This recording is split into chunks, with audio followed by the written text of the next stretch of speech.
मौलाना अबुल क़ासिम मुहम्मद वालिहि तय्यबीन अत्ताहिरीन मौलानतुल्लाहि अला आदाइहिम अजमईन मिनल आन इला क़याम यौमिद्दीन अम्मा बअद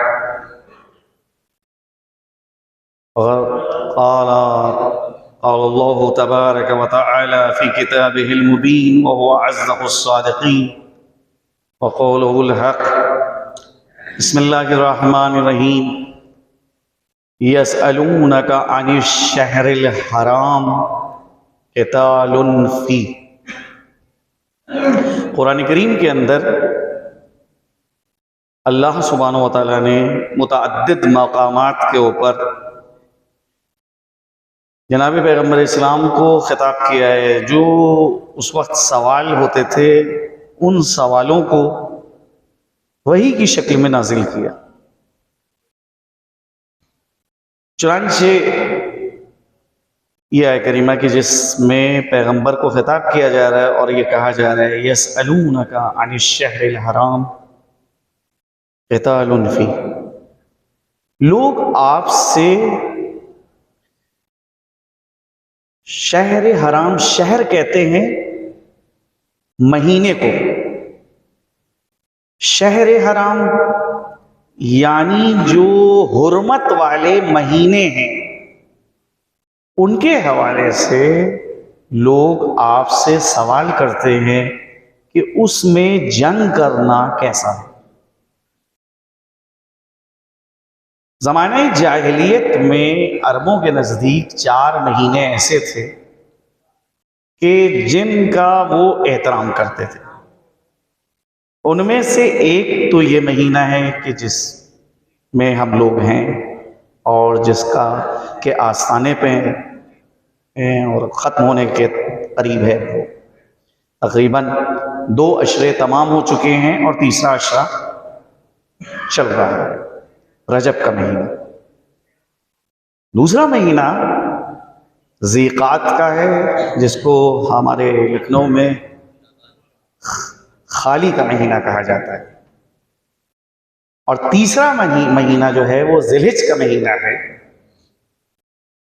जिसको आम तौर पे आवाम मगरिब का महीना कहते हैं। और चौथा महीना जो है वो मुहर्रम का महीना है। तो 3 महीने वो ज़ीक़ात का महीना, ज़िलहिज का महीना और मुहर्रम का महीना, ये पै दर पै वाक़े हुए हैं। और एक महीना ये रजब का महीना। ये 4 महीने थे कि जिनकी एहतराम जाहिल अरब भी करते थे और इसमें जंग जिदाल नहीं करते थे, किसी किस्म का कोई इख्तलाफ नहीं करते थे, किसी से कोई लड़ाई नहीं करते थे और कोशिश करते थे कि इन महीनों में दूसरों के साथ जो है वो भलाई करें, नेकी करें। इस्लाम जब आया तो इस्लाम ने इन 4 महीनों की हुर्मत को बरकरार रखा। कहा जैसे अहद जाहिलियत में इन 4 महीनों का एहतराम था, वैसे ही इस्लाम के ज़माने में जब से इस्लाम का ऐलान हुआ है, पैगंबर मबऊस हुए हैं, इन महीनों का एहतराम अपनी जगह पे बरकरार है। इस्लाम ने बहुत से चीज़ों को जो दौरे जाहिलियत की थी उनको ख़त्म किया। जो इबादत के तरीक़े ज़माने जाहिलियत में राइज थे, इस्लाम ने उन पे ख़त्ते बुतलान खींचा, उनको ख़त्म कर दिया। बहुत से कुर्बानी के तरीक़े राइज थे, उन कुर्बानी के तरीक़ों को जो है इस्लाम ने कबूल नहीं किया। और बहुत सी नज़रें राइज थी कि जो लोग बुतों के सामने नज़र मानते थे कि ये मेरा काम हो जाए तो हम इस काम को बुतों की खुशी के लिए अंजाम देंगे। और इस्लाम ने उन सारी चीज़ों को ख़त्म किया। तो अब लोगों के जहन में सवाल था कि जैसे बहुत सी चीजें इस्लाम ने ज़माने जाहिलियत की कबूल नहीं की, खत्म कर दिया, तो क्या ये जो हुर्मत वाले महीने हैं इनका जो एहतराम अहद जाहिलियत में होता था, क्या इस्लाम ने उस एहतराम को कबूल नहीं किया है? क्या शहर हराम यानी हुर्मत वाले महीनों में जंग व जिदाल जायज़ है? चुनांचे पैगंबर से इस बारे में सवाल किया गया। कुरान ने उस सवाल को जिक्र किया, यसअलूनका अनिश शहरिल हराम क़ितालुन फी। ये लोग आके आपसे सवाल कर रहे हैं हुर्मत वाले महीनों के हवाले से कि उसमें जंग करना कैसा है। ए पैगंबर, आप इनसे जवाब में कह दीजिए कि हुर्मत वाले महीनों में जंग करना, क़िताल करना अल्लाह के नज़दीक गुनाह कबीरा है, बहुत बुरा गुनाह है। तो ये जो महीने हैं हुर्मत वाले, जिसमें से एक रजब का महीना है, इसमें इंसान अगर कोई अमल खैर करता है तो उसको दोहरा सवाब मिलेगा। उसके मुकाबले में अगर कोई इंसान गलत कोई काम करता है तो उसका दोहरा अज़ाब है, दोहरी सजा है। भाई आम हालतों में इंसान झूठ बोलता है, यकीनन गलत काम कर रहा है, उसका एक अज़ाब है, उसकी एक सजा है। लेकिन माहे हराम हुर्मत वाले महीने में यही गलत काम करे तो दोहरी सजा है। जिस तरह से आम जगहों के ऊपर अगर कोई गुनाह किया जाए यकीनन उसकी सजा है, गुनाह है, लेकिन अगर कोई एक मोहतरम और मुकद्दस जगह के ऊपर एक गलत काम करता है, गुनाह करता है, तो उसका दोहरा अज़ाब है।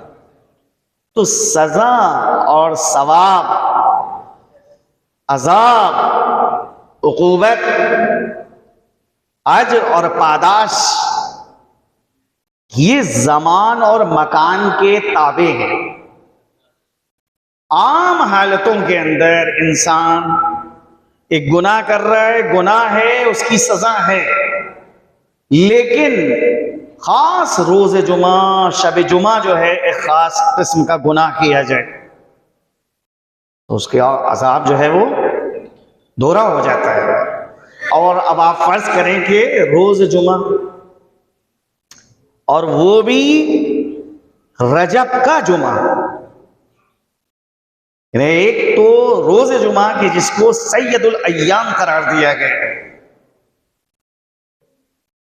दिनों का सरदार, और फिर उसमें रजब का जुमा, उसमें कोई इंसान जो है वो गलत काम करे, खुदा की नाफरमानी करे, तो उसका बहरहाल जो है वो दोहरा अज़ाब है।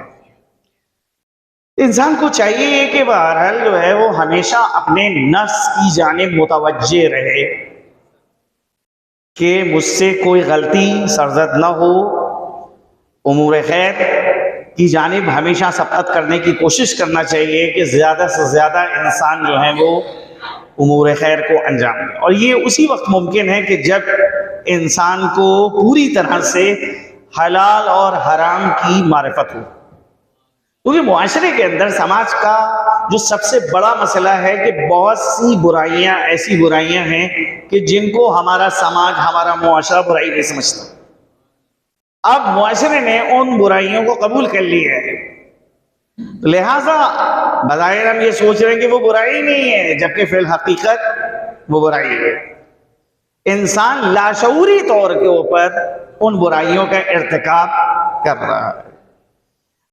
तो उसके लिए जरूरी है कि इंसान को मारिफत हो, इंसान जानता हो कि क्या चीज अच्छी है और क्या चीज बुरी है।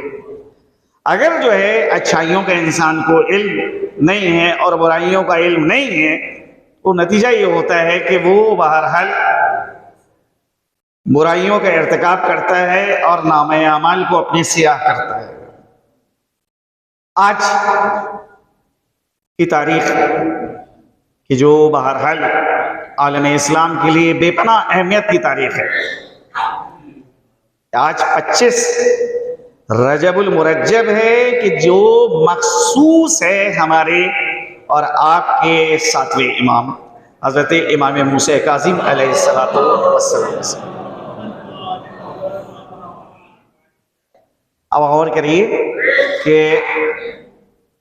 14 साल इमाम कैद खाने की जिंदगी इमाम ने गुजारी और कोशिश ये की जाती थी कि ऐसे अफराद के हवाले किया जाए और ऐसे अफराद को कैद खाने का दरोगा बनाया जाए कि जो इंतहाई शकी हो, बदबख्त हो और अहले बैते अथार के लिए अपने दिल में कोई नरम गोशा न रखते।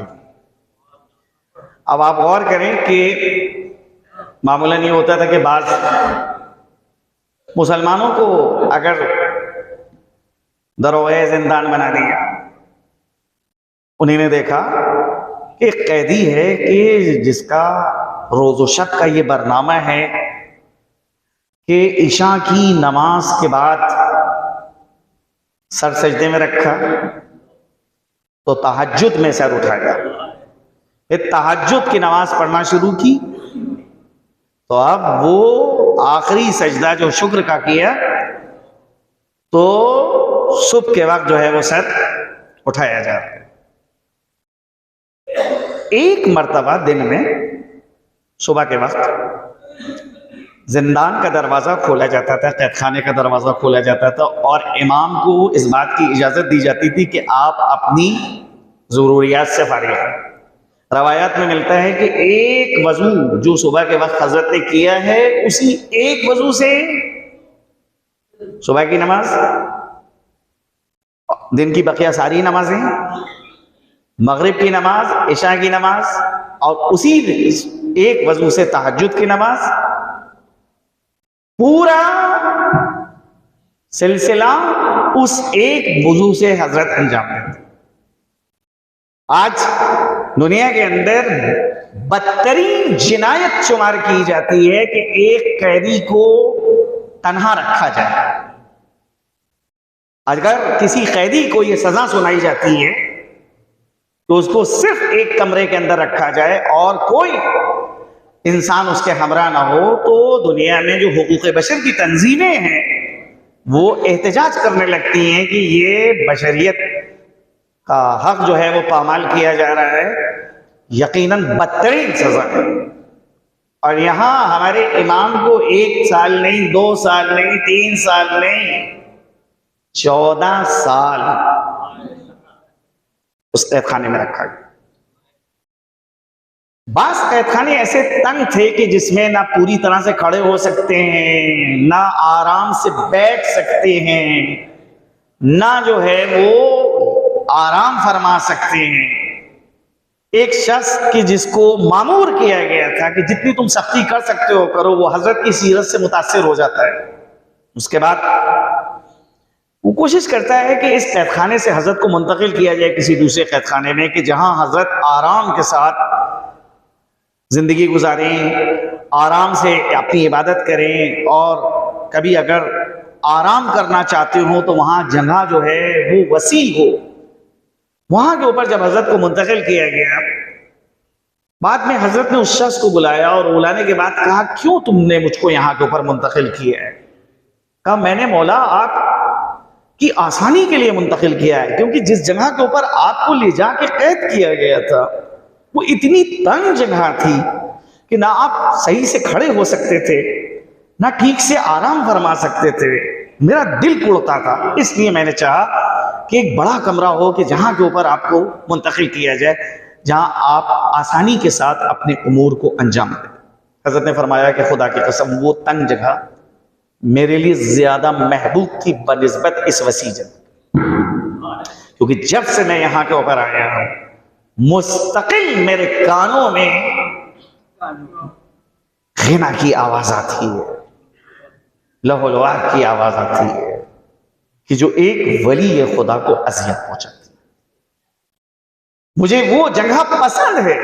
तकरीबन हजरत यूसुफ का जो फिक्रा है कुरान के अंदर बेन ही हजरत की जबान के ऊपर जारी हुआ है कि हजरत यूसुफ ने कहा कि मुझे कैद खाना पसंद है, ये शाही महल नहीं पसंद, क्योंकि इसके अंदर वो औरतें मौजूद हैं कि जो मुझे गुनाह की जानिब बुला रही हैं, अल्लाह की नाफरमानी की जानिब दावत दे रही हैं। इनकी दावत के मुकाबले में मैं कैद में रहना पसंद करता हूं। बेनही फख्र यूसुफ का ये जुमला है कि मुझे वो तंग कैद खाना ज्यादा पसंद है बनिस्बत इस वसी जगह के कि जहां के ऊपर आसानी है बज़ाहिर, लेकिन रूहानी अजियत का मुझको सामना करो। एक वाकया है हजरत की सीरत में जिसके अंदर नकल किया जाता है, एक शख्स जो असल नाम उसका तारीख में दूसरा है लेकिन लक़ब उसका है इब्ने हाफी, जो बहुत बड़ा आरिफ गुजरा है। हजरत का उसके घर की जानिब से गुजर हुआ तो वहां से गाने बजाने की आवाजें आ गई।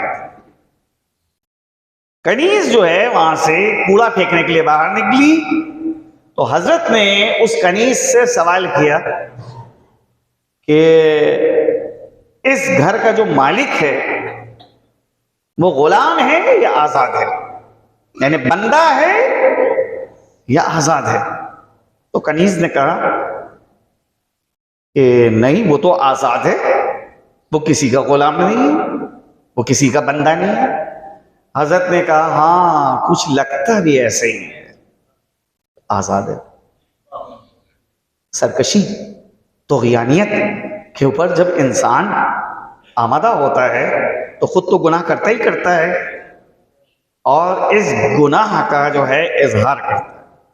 अरे भाई, आप गाने सुन रहे हैं, आप म्यूजिक सुन रहे हैं, आपको शौक है मौसीकी सुनने का, आप सुनिए, लेकिन आप दूसरों को क्यों सुना रहे हैं? गाड़ी चला रहे हैं तो गाड़ी नहीं चल सकती उस वक्त तक कि जब तक के मौसीकी ना बजे, और जनाब तेज आवाज से पूरी फिजा को आलूदा करते हुए गाड़ी चलाई जा रही है।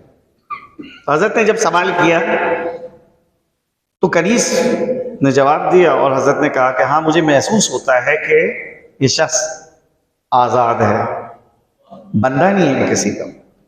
कनीस को ताखीर हुई तो उसके मालिक ने सवाल किया कि इतनी देर क्यों हो गई, कहां रह गई थी? कहा मैं कूड़ा फेंकने के लिए जब गई थी तो वहां पे एक शख्स को मैंने देखा, उसने मुझसे सवाल किया कि इस घर का मालिक कौन है, कोई बंदा है या आजाद इंसान है? तो मैंने उससे जवाब में कहा कि नहीं, वो तो कोई बंदा नहीं है, वो तो आजाद इंसान है। तो उस पर उस कनीज ने कहा कि उस शख्स ने जवाब में कहा कि हाँ, लगता भी कुछ ऐसे ही है कि ये आजाद है। एक फिक्रा है, लेकिन ये फिक्रा जो है जाके दिल के ऊपर लगता है। और वो शख्स खड़ा होता है और कहा कहां गया है वो शख्स? तो उस तरफ पा बरहना हजरत के पीछे जाता है और जाके कदमों को पकड़ लेता है। कहा फर्जंद रसूल, मैं अपने को जहन्नम की आग से आजाद नहीं समझता हूं, मैं खुदा का बंदा हूं, अब्द हूं, आजाद नहीं हूं।